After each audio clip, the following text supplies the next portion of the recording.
So I grew up in a lot of different places, mostly Bradenton, Florida, and I feel like it's safe to say that I think a lot of people have some associations with the place that they grew up that are less than fun. Personally, for me, I grew up in low-income housing with both my sisters and my mother, and I mean, we didn't have much, obviously, a low-income housing thing, but we made it. That said, I would also say that I feel like it's created some less than desirable things about me that I find myself working on even to this day through like therapy and, you know, meditation and other methods.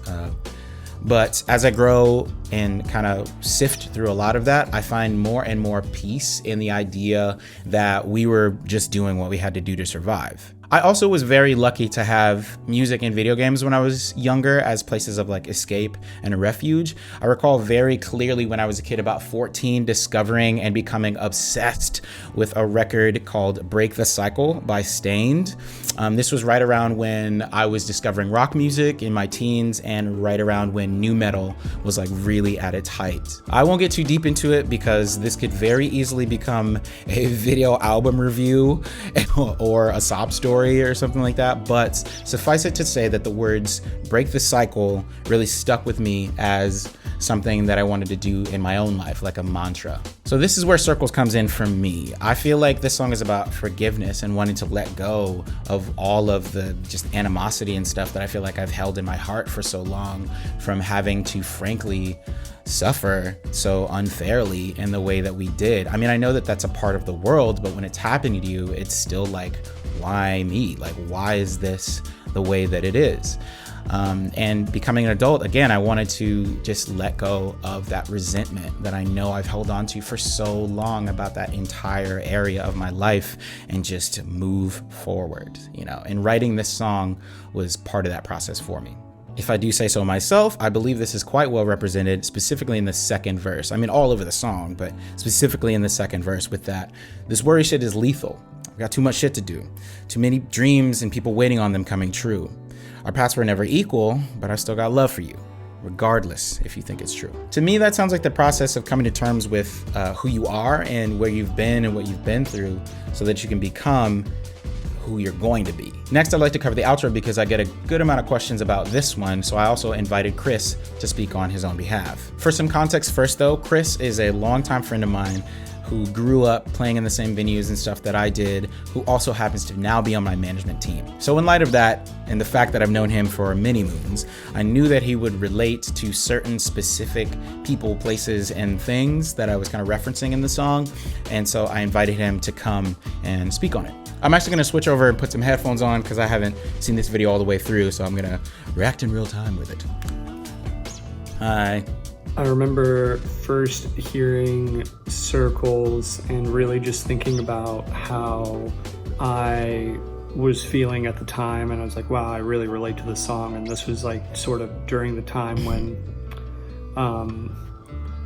Reggie was writing the song, and whenever I would just like put it over and over, it just like felt more and more like sincere and more like sort of like just commentary on like how I was feeling and thinking. And I think that was like the first thing I said to Reggie about it, was that it was like super relatable, and I feel like that it wasn't just me that was feeling that way. Clearly like he was too, and I'm sure that anybody who hears the song that is maybe feeling that way or has felt that way would like really resonate with it. So when I hope so. It eventually came down to like picking songs for the album, and Reggie was like talking about the concept of putting voicemails to like inside of each of the songs, it was like, you know, it was one of those things where I was like, I wonder, you know, with how many people Reggie talks to, like, how is he going to go through and like, he always says that of a voicemail that fits I do talk to the narrative and the feeling of the whole thing. So I got a lot of unanswered texts. What we ended up doing, I think I was at work that day, and then he was like, hey, I know you get the vibe of the song, but since I don't have a particular voicemail that like fits exactly what I want the like thing to say on the song, like what if you sort of just like freestyled something that would be like a voicemail that you would leave me? Yeah. So in a lot, he had a little bit of a times, script, but in our freestyled friendship, we had been and in working relationship, we had sort of been like working apart, whether it was like me in Orlando and him in Tallahassee, or him in LA and me in Nashville, or me in New York and him in South Korea or whatever. So, yeah, that was there weird. was definitely this like that was weird, yeah, sense of like coming home and the holiday season being a part of that, and we were like I think it was pretty easy because I feel like I've left him a bunch of just voicemails that were similar like that in the past, so it was cool to sort of just try to like live in that feeling of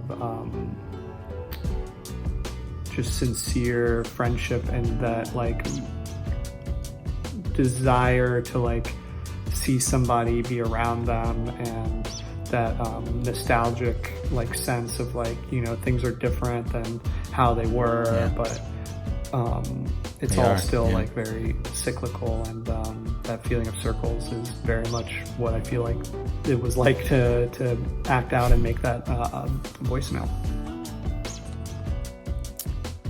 Well put, Christopher. Also, excellent quarantine beard. Big thanks to Christopher here for co-starring on this one, and big thanks to you for watching. Thank you, my family. I will see you again soon.